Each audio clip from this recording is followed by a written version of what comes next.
guys, Lewi 2x4 here, and in today's video we're going to be reviewing this giant building. So giant that it won't even fit in my city because of the shelves. So we might have to do something about that top section just over there. But honestly, blown away by the set. There's just so many cool details, some awesome minifigures, and it's just a surprising set. So let's get into this one. These are the minifigures that come with the set.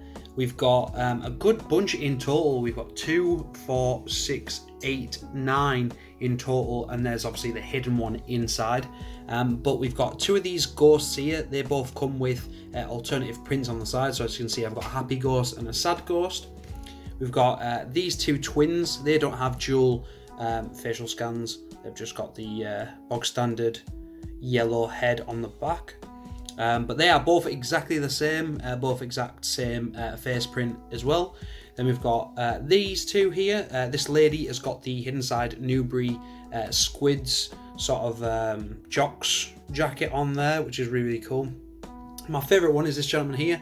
I do love his hairpiece and that puffer jacket with the purple underneath. His that teal colour, I do absolutely love it. It's one of my favourite colours, and I think I might have to pinch that for a sig fig at some point.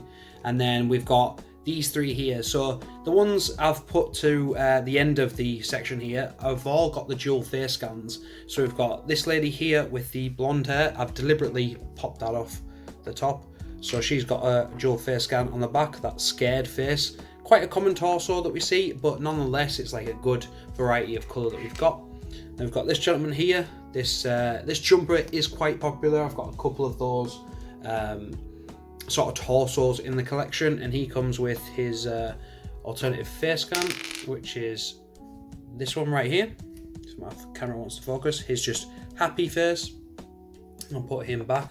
And then we've got this lady here, so she's got a scared face, and then she just has her regular scan on the back, which is pretty cool. So there's a nice selection of minifigures here. I would have liked to see a little bit more colour, or maybe one of these ties changing, you know, so one was red and one was blue, so you could identify which twin's which. But other than that, they're a great section of minifigures.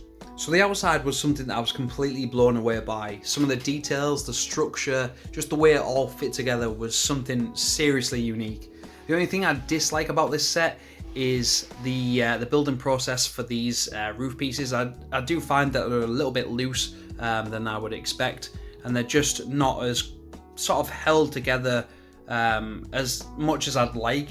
But around the back, it isn't really the most prettiest of sights. It is literally just the mechanism for the lift that works just down here.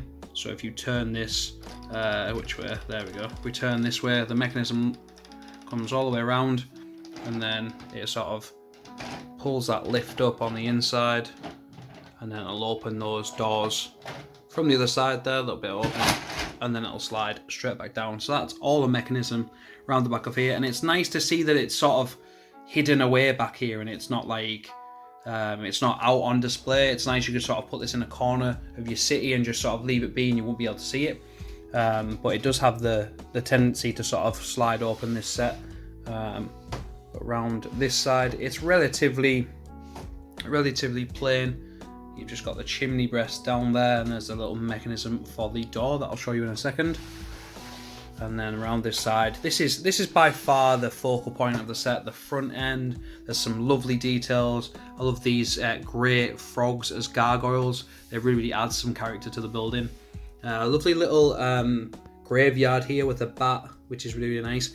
And what I actually thought was very strange was Lego actually using or telling you to do an illegal build, which was quite funny. I had a good chat with Aaron from Brick Fun 101, and I was saying, is this an illegal build? Like, Lego are telling me to do this, and he was like, yeah, it's weird.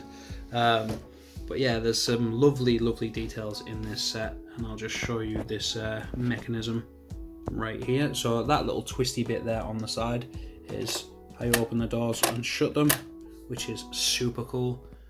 All of these nice little sword pieces or fencing pieces are all added for extra detail on top of there.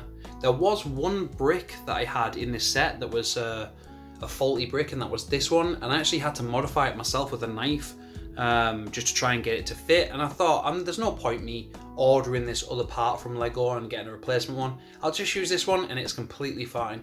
It's sort of held in there. I haven't had to put any glue or anything like that into it. I don't super glue any of my builds, but yeah, it works fine, and I'm happy to use that. Why waste more plastic to create more waste in the world when you could just use the ones that you were given if you possibly can. I have knocked one of these off from somewhere and I don't know where it's gone, so that's the only part that I'm missing. It's just sort of it was on here and I've picked it up and it's flew underneath a table somewhere, so I'll have to drag everything out to find it, but it's just another one of those pieces on the side. But yeah, let's open up and get inside the build. So upon opening up inside, you can see there's just a massive array of things going on. You've got this organ down at the bottom. You've got these oddly like placed, I don't know actually what they're here for, but maybe it's like exploration tools or things like that. There's like a spade and a pickaxe down there. The organ build is really nice with a bench there and the candles. And then you've got the two Sphinx heads up above. Another little awesome feature is the picture of Von Baron. I've shown this off in the short, but it's cool how they have the sort of mummy in the background flashing through as he's stolen that ruby. Then on this side, these are all little small builds in the actual set that are just sort of tools and things from, let's just come out a little bit, it's playing with my OCD, across various Egyptian sets, the Pharaoh sets, the Johnny Thunder sort of line. These are just all little cool details and tidbits that are in there. Nice little reception desk and a cool little build for a till there, which is really nice. Some more cool pieces up above. And then there's that other skeleton that I wanted to sort of leave hidden because it's just for dramatic effect. That's really, really cool in there. You've got some more skeletons and another snake. Oh, what? No, it's the only snake, sorry, that's there. Then we've got the mechanism for the doors that open up and they sort of slide out. And then we've got a small little fireplace there that sort of joins together when you shut the two. It's fairly easy to open and close. It's held together by these hinge pieces that you can find all the way down the side of the sets. It's built in really, really well, I will add. And then you can sort of have these webs hidden down like that or further up, whatever you like. A nice big pharaoh head on the top of there.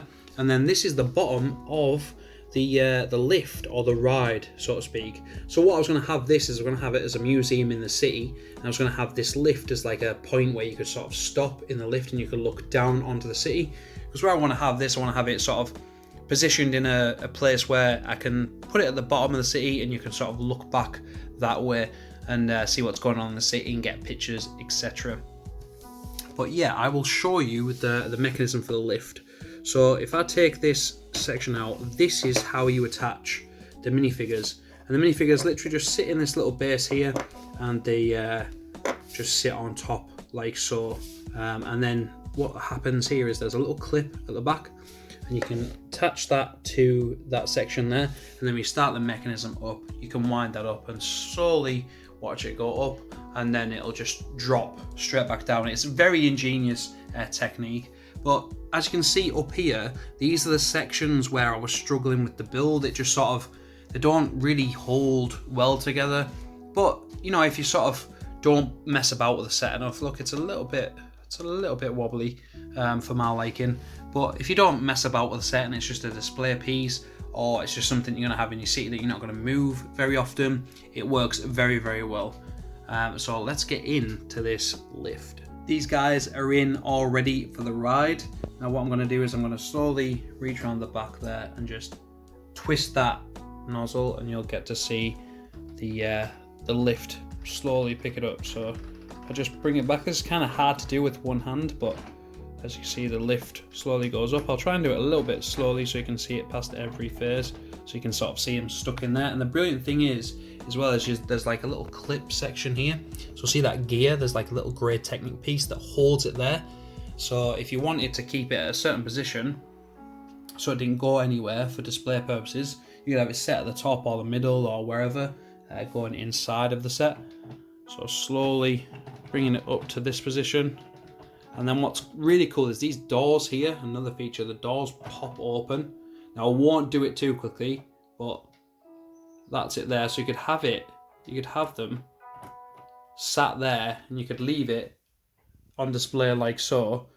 So you've got them scared at the top, about to go down, and then you've got the whole display, the whole set displayed open like so.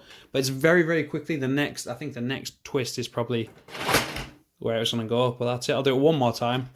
It is quite fun once you get the hang of it. It's I was playing with it for hours. It was just one of those things where I was like, oh, a new feature. I've never really seen this one before. But let me twist it right the way up to the top and then straight down to the bottom. But the only issue I had in terms of that piece and the mechanism was around the back of the other side, I think I'd attached too many of these clips. Now this was really slack, and I was thinking there's something not right, and every time I was trying to twist this, it was making a large or really loud clicking noise. It was like, and I thought, maybe there's a link that I've not fully attached properly. But yeah, I just took a couple of the links out and managed to fix it, and it works. It works great now, so it's just goes straight all the way down. We'll do it from the back as well so you guys can see what's going on. So I'm twisting this mechanism here, and it's pulling that up as the lift is going up in the shaft there, and then doors open on the other side and drops straight back down to the bottom.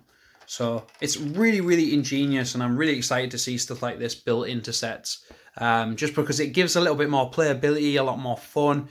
If you've got this out for your kids and you're building it together, it's a good little thing to show them at the end, or for people to see. But I've thoroughly enjoyed building this set. It is one of those ones that will stay built, just like the medieval blacksmith set. This one will stay built. I might change a couple of things on the outside because it is a little bit creepy looking. I might add some like nice grass here and some plants and things like that, just to jazz it up a little bit, make it a little bit more visually appealing and friendly. And what I might do is I might rearrange some of the things inside the set as well. But it's a definite recommend. I really do appreciate you being here for the video, and I hope you've enjoyed this one, guys, and I will see you in the next one.